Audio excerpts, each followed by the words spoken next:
The river did not hum that night. No ripples, no whispers, just a heavy stillness that pressed upon the village like a curse. The air smelled of metal and damp earth. Even the crickets, who never knew silence, kept their throats shut. The only sound was a lazy flutter of torch flames from the festival grounds, where laughter had slowly thinned into uneasy murmurs. At the riverbank, Olua N lay half submerged in the black water, her scales dull as ash. The golden cage they had woven from palm fronds had broken apart, not by human hands, but by something deeper, older. The villagers did not notice at first. Their eyes were still fixed on the heaps of gold scattered across their courtyards. But Maka, the storyteller, noticed. He had not joined the feasting that night. He sat near the water, watching as the river darkened with each passing hour, its color turning from silver to pitch. He whispered the old proverb his grandmother once told him: when a river loses its song, its heart has been taken. He rose slowly and stepped closer. Beneath the faint moonlight, he saw a faint glow beneath the surface, not gold this time, but red, deep and pulsing like a buried ember. A faint vibration shivered to the ground under his feet, soft at first, then stronger, until even the palm trees trembled. Then he heard it, a sound not of water, but of something breathing. Maka stumbled back, heart pounding. From the depth of the river came a long, low sigh, as though something enormous had just awakened after centuries of sleep. He fell to his knees, clutching the wet sand. "Oh, spirits," he whispered, "forgive them. Forgive us all." But the spirits were no longer listening. By dawn, the first sign came. The water that had once been clear enough to see the bottom now ran thick and dark, like oil. The fishermen who went early to cast their nets found them torn to shreds, their ropes slick with strange slime. One of them, young Eki, pulled up what he thought was a giant catfish, until he saw that it had eyes on both sides of its head and teeth like needles. He screamed and dropped it back into the river, his voice echoing through the morning mist. When he told the others, no one believed him at first. But by midday, the children who went to fetch water returned crying, "The river had a taste. Bitter, metallic, wrong." And when the sunlight touched it, the surface shimmered red, as if it reflected another world. Chief Udolo, bloated with pride and still drunk from celebration, refused to listen. He stood before the villagers with his chest puffed out and said, "The river blesses us with gold. So what if its color changes? Even the sun changes color when it rises and sets. It is the sign of greater wealth coming." The crowd murmured in uncertain agreement. But Mama Airy crossed her arms, spitting into the dust. "You fool," she hissed. "You made a goddess cry until her tears ran dry.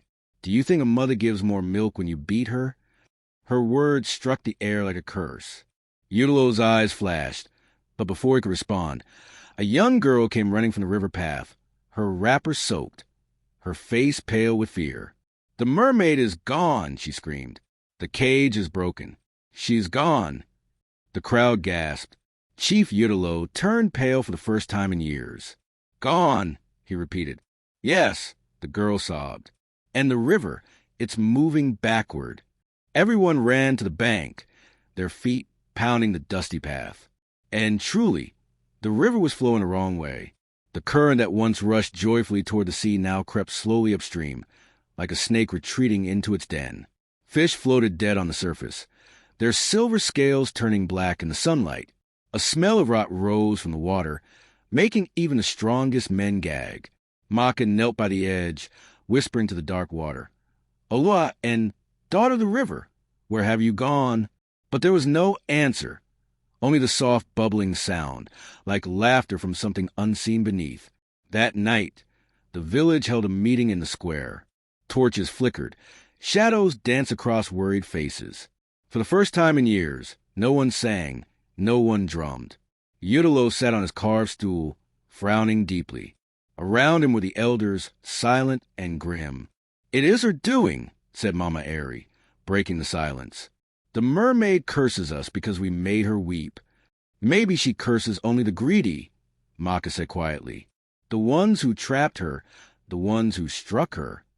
Tomba, who had been hiding behind the crowd, froze. Sweat rolled down his forehead. He knew he was the first to make her cry. His gold beads suddenly felt heavy around his neck, like chains. Chief Udolo slammed his staff on the ground. "Silence! We will send a cleansing offering to the river. The gods cannot be angry for long. Tomorrow, we sacrifice a white goat and pour palm wine into the water. The river will sing again." But Maka shook his head slowly. "No offering can heal what greed has broken," he said. "You made her tears into coins.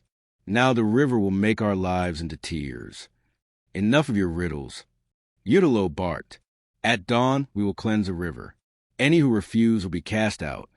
The crowd dispersed slowly, murmuring in fear and confusion. Only Maka stayed behind, staring at the silent water. Somewhere deep within the river, a faint hum began again, but it was not the soft melody of old. It was deeper, angrier, like the growl of a wounded beast. When dawn came, they brought the goat and palm wine to the riverbank. Udolo led the ritual himself, his chest painted with ash, his beard dripping oil. He slit the goat's throat and poured its blood into the river. For a heartbeat, nothing happened. Then the river bubbled. The surface began to churn violently, the colors shifting from black to red, then to a deep green glow. The villagers screamed as the blood vanished, sucked downward like a mouth swallowing. A massive ripple spread across the water, and from the depths rose a hand, pale, webbed, and dripping gold. It wasn't Olua N's. It was larger, older, covered in scales as hard as stone. The fingers curled around the riverbank, digging furrows into the earth. Then came another hand, and slowly, a shape began to rise. Something ancient that had slept beneath the river long, before humans built huts beside it. The villagers fell to their knees, trembling. Even Udolo stumbled backward, his voice failing him. Maka whispered, his lips barely moving. "The mother has awakened." The sky darkened, the river roared, and for the first time in generations, the gods of the deep remembered the name of Uku. The river split open like a wound. From its heart rose a shape that blotted out the dawn light. Not woman, not fish, not god, but something older than names. Her body shimmered with broken light. Her hair spread across the water like dark smoke, and her eyes were twin whirlpools that swallowed the world whole. Around her, fish and bones floated like offerings. When she spoke, it was not with words, but with the groaning sound of water grinding against stone. The villagers fell on their faces, clutching the wet sand, their gold necklaces clinking like chains. Only Maka dared to look up. "Mother of waters," he whispered, trembling, "forgive us. We did not know." The great being tilted her head, her voice rolling like thunder under the water. "You knew enough to take, but you never learned to give." Her words rippled through the air, making the torches flicker. Chief Udolo, his pride shrinking at last, tried to stand tall, though his knees shook. "We meant no harm, Great One," he said, his voice quivering. "Your daughter blessed us, and we—" "You chained her tears," the river mother interrupted. "You turned her pain into treasure. You called it blessing." The villagers whimpered, pressing their faces deeper into the mud. "Where is she?" Maka whispered. The water around the goddess stirred, and a pale form drifted upward. Olua N, limp and still, her golden hair tangled in river weed. Her once glowing skin was gray as moonlight, her eyes half closed like someone caught between sleep and sorrow. A collective cry tore through the crowd. The women wailed. Even Mama Airy, who had never cried in her life, tore her wrapper in grief. The river mother's voice deepened. "Her heart is broken, but her spirit lingers. You will feel her sorrow as she did, until the river runs clear again." She raised one long hand, and the water exploded upward, drenching the entire crowd. The drops burned against their skin like acid.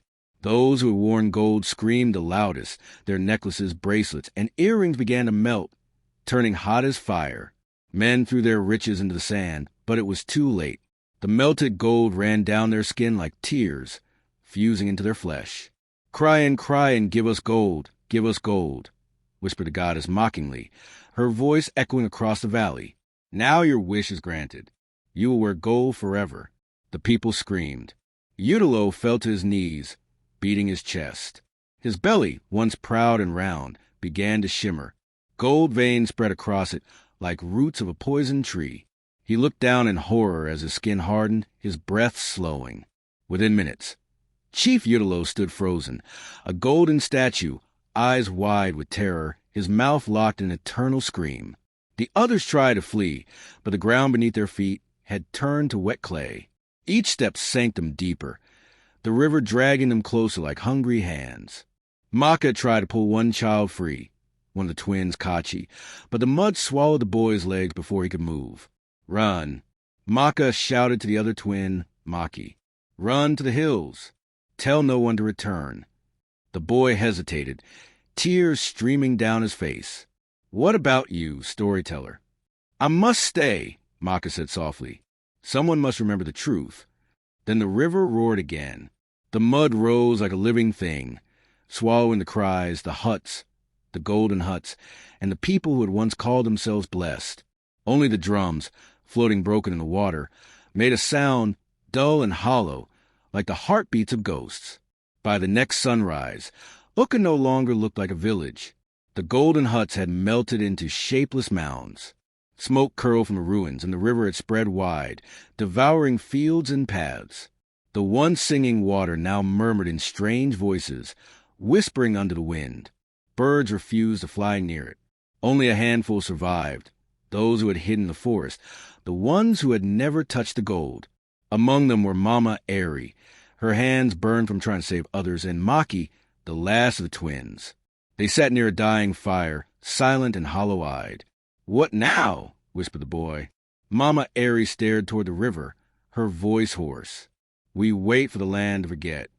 But Maka's voice answered from behind them. He had survived too, though his body was weak and his eyes distant, like someone who had seen too much. "The land never forgets," he said. "It listens. It remembers. It punishes." He looked toward the blackened riverbank, where Chief Udolo's golden statue stood half buried in mud, his face still frozen in horror. "Let him stand," Maka said. "Let all who pass know what greed can carve from flesh." Mama Eri bowed her head.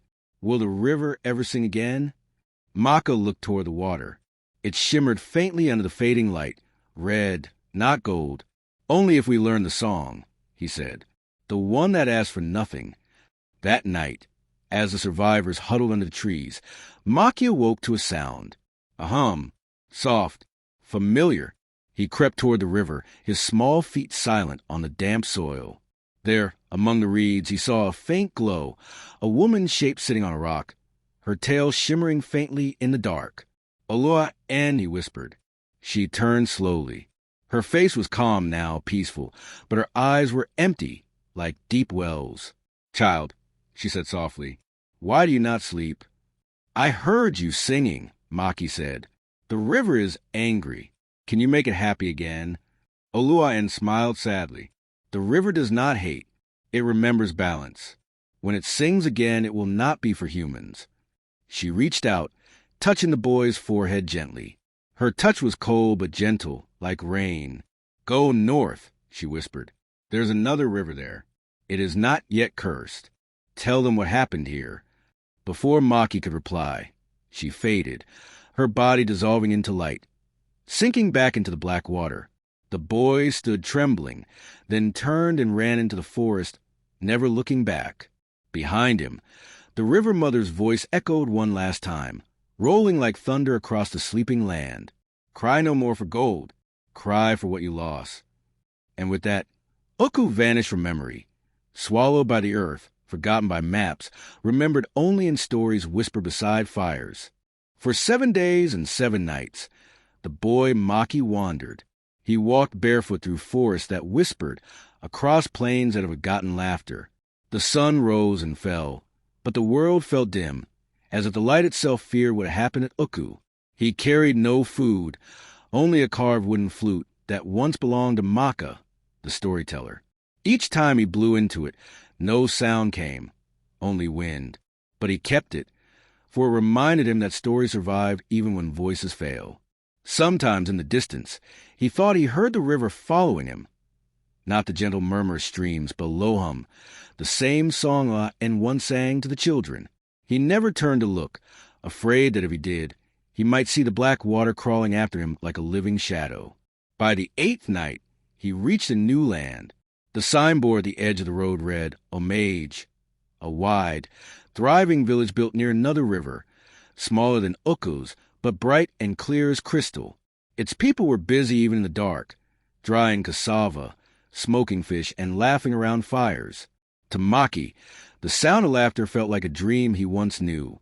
When the guard saw him, thin, barefoot, and shaking, they brought him before their leader, Chief Udolo, a lean man with sharp eyes and a staff made from crocodile bone. "Who are you, child?" the chief asked. "I come from Uku," Maki whispered. The elders exchanged uneasy glances. "There is no such place," one said. "No village lies south of Blackwood." "There was," Maki replied, his small voice trembling. "But the river took it." The room fell silent. Chief Udolo leaned forward. "The river took it? What do you mean?" So Maki told them. He spoke of Olua N, the river daughter, of her tears that became gold, of the greed that consumed his people, and of the great mother who rose to curse them all. He spoke until his voice broke and tears streaked his dusty face. When he finished, silence filled the hut. Then the chief laughed, though uneasily. "You tell fine stories, boy. Perhaps you are a son of a griot. But rivers do not rise and swallow whole villages." An elder shook his head. "Be careful, chief. There are truths even fools can speak. We should send a priest to cleanse him. He may carry bad spirits." But Chief Udolo waved his hand. "Let the boy stay. If his story is true, the god will show us a sign." And so Maki stayed in Omage. The people gave him a small hut by the edge of their river, beside the reeds. He helped the fishermen untangle nets and told the children tales by moonlight, tales of kindness, of loss, of the price of greed. Some laughed, others listened with wide, fearful eyes. Yet every night, as he lay to sleep, Maki heard a faint hum from the river. Soft, patient, waiting. Weeks passed. The rains came, and with them the river swelled. Fishermen began to whisper that their nets fell heavier, not with fish, but with things that glittered faintly in the dark. One morning, a boy found a small golden bead tangled in his line. The next day, another found two. When they brought them to the market, the village erupted in joy. "The river blesses us," they cried. "The spirits favor Omage." Only Maki stood at the edge of the crowd, silent, his heart thudding. He knew that shine. That cursed gold had once melted into the skin of his people. He ran to Chief Udolo's compound. "Don't touch it," he shouted. "It's not a blessing, it's a warning." The chief frowned. "Are you mad, boy? The gods send wealth, and you tell us to refuse it?" Maki fell to his knees. "Please, listen. The river remembers. It brings gifts before it brings ruin." But Udolo only laughed and waved him away. "You've been haunted by dreams. Go rest." That night, the village of Omage lit fires and danced beside the river, just as Uku once had. They threw flowers and cowries into the water, singing praises. The drums thundered like heartbeats. The laughter rose into the sky. And somewhere beneath the surface, something hummed back. Maki did not sleep. He sat by the riverside, clutching Maka's flute. The wind blew softly across the reeds, carrying the scent of rain and smoke. Then a faint figure appeared, a shimmer on the surface of the water. It was Olua N. Her eyes were no longer hollow. They glowed faintly, like embers under ash. "You did well, child," she said. "You told them the truth, though they would not hear." "Then stop them," Maki begged. "Stop the river before it happens again." Olua N looked at him sadly. "I cannot stop what is older than me. The river mother remembers balance, not mercy. Once greed touches her waters, her hunger grows. Then what can I do?" She reached out, touching his chest. "You carry a voice that can wake hearts. A story can save or destroy. Go to the highlands. Find the river of echoes. There lies the answer to calm her." Maki clutched his flute tightly. "What must I say?" "The song of asking nothing," Olua N whispered. "You will know it when the wind teaches you."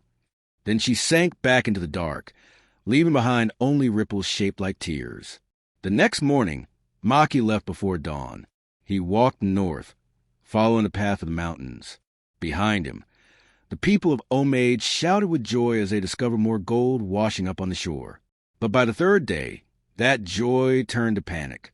The river had begun to rise, not slowly like during rains, but fast and angry, flooding into streets. The gold beads melted into the water, staining it yellow and red.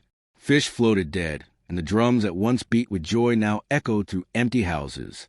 Chief Udolo tried to lead a prayer by the riverside, but before he could speak, the ground cracked. A roar came from beneath, the sound of 1,000 voices crying at once. The villagers screamed as the water swallowed their feet. Far away, on the mountain road, Maki turned and saw a wall of black water climbing into the sky. His heart broke. "Not again," he whispered. He fell to his knees, raised the flute to his lips, and blew with all his strength. At first, nothing came out. Then a faint note, soft as a sigh. The wind caught it, carrying it across the hills, across the forest, across the dying village. The sound mixed with the river's roar, and for a brief moment, the flood hesitated. The black water shimmered. The gold turned to dust. The screaming stopped. Then silence. When the storm cleared, Omage was gone, washed away like Uka before it. But high on the mountain ridge, a single boy sat beside a broken flute. His eyes were wet, but his face was calm. He looked down at the valley and whispered, "If I cannot stop her, I will teach others to listen." He rose, turned toward the horizon, and began to walk again toward the river of echoes, where the oldest songs were said to sleep. Behind him, the river whispered softly, its voice neither angry nor kind, just ancient. And in that whisper came words only he could hear. Cry and give us gold, but this time cry for the world. For many moons, Maki wandered north. The land grew colder, the trees thinner. He passed through villages where the earth cracked from drought, and others where rain never ceased. Everywhere he went, people whispered the same thing, rivers changing course, fish dying, golden dust glinting in floodwaters. The curse had spread like a wound across the earth. At night, he dreamed of faces, villagers of Uku, children of Omage, all calling his name beneath the water. Their voices came in the same rhythm as the river's hum. Cry and give US gold. He would wake and sweat, clutching the broken flute. Its mouthpiece was cracked, but he could not throw it away. It was the only voice he had left. On the 33rd day of his journey, he reached a river of echoes, a vast, silent expanse that flowed between cliffs of white stone. No birds flew above it, no fish rippled its surface. It was said this was where the first songs of creation were sung, where the gods gave sound to water and wind. The air shimmered with quiet. Maki knelt at the bank. "I have come," he said, "the last son of Uku, the last witness of Omage. I have no gifts, no gold, only sorrow. Teach me the song that asks for nothing." The river did not answer. Then, as clouds drifted over the moon, the water began to glow faintly, not gold, but silver. From the light rose a vast shape, a woman woven from mist and memory. Her hair flowed like waterfalls, her eyes deep as storms. She was not Olua N, she was older, greater. "I am Eru, the first water," she said. "You come bearing voices of the drowned. Why do you disturb my rest?" Maki bowed deeply. "Because your children are dying. Rivers have turned to poison. Villages drown. The world forgets balance." Her gaze cut through him. "It is not I who brought ruin. It was man who tore the harmony, who turned gift into hunger." "Yes," Maki whispered, "but man can learn. I have seen death, yet I still believe stories can heal." Eru tilted her head. "And what will you give to restore what was lost?" He hesitated. "My voice, my life, whatever will end the weeping." The river spirit studied him for a long moment. Then she said softly, "Then sing, child of dust. Sing the song of asking nothing. If your heart is true, the river will listen." Maki lifted the broken flute to his lips.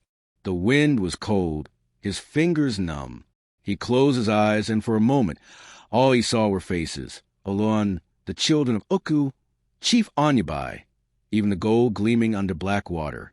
He remembered laughter before greed, harvest before hunger, songs before silence. He breathed in and played. At first, no sound came. Then, slowly, a low tone began to rise. It wasn't music. It was a trembling, wordless cry, a child's sorrow given shape. The wind caught it and spun it through the valley. The cliffs answered with echoes that layered and folded upon themselves until they became harmony. And then the river joined in. Its waters rose, swirling around him, not in anger but in rhythm. The sound deepened, spreading across the land. Distant streams and lakes began to hum the same note. The whole world seemed to vibrate, one heartbeat, one sound. Eru's voice joined the song. Once the earth was whole. Once man and water drank together. Now the cup is broken, but even broken, it remembers. The sky cracked open with rain. Not a storm, a cleansing. The rain washed over the mountains, carrying the song to every place the curse had touched. In that moment, far away, gold dust in the rivers turned to silt. Dead fish floated back to life. The waters cleared. Villages once drowned rose like ghosts beneath the shining moon. The river had remembered mercy. When the song ended, the light dimmed. The river of echoes grew quiet again. Eru looked down at the boy kneeling in the shallows. The flute had dissolved in his hands, and he did not move. His song is complete, she murmured. He asked for nothing and thus gave all. She reached out, touching his forehead. Sleep, little one. Become the story that teaches balance. As her hand met his skin, Maki's body turned to water, clear, gentle, and still. It flowed into the river, merging with its eternal current. From that night on, the river of echoes sang only when the wind passed through the cliffs, a soft, flute-like tone that carried across the world. Epilogue, the river's memory. Years later, travelers spoke a new spring that appeared near the ruins of Uku. Its water was pure, and those who drank from it claimed to dream of a boy walking on water, carrying a flute made of light. No gold was ever found there again. But the people who listened carefully said they could hear a faint hum in the current, a song with no words, teaching one lesson. Take only what you need. Give back what you take. Ask for nothing and you will be full. The world slowly healed, and though the villages of Uku and Omage were lost, their story spread through songs and whispers, until every child in the region knew the tale of the boy who ended the river's grief. They called him Maki the Listener, and they said that when rivers fall silent, it means he is listening again, waiting to see if mankind still remembers the song that saved them.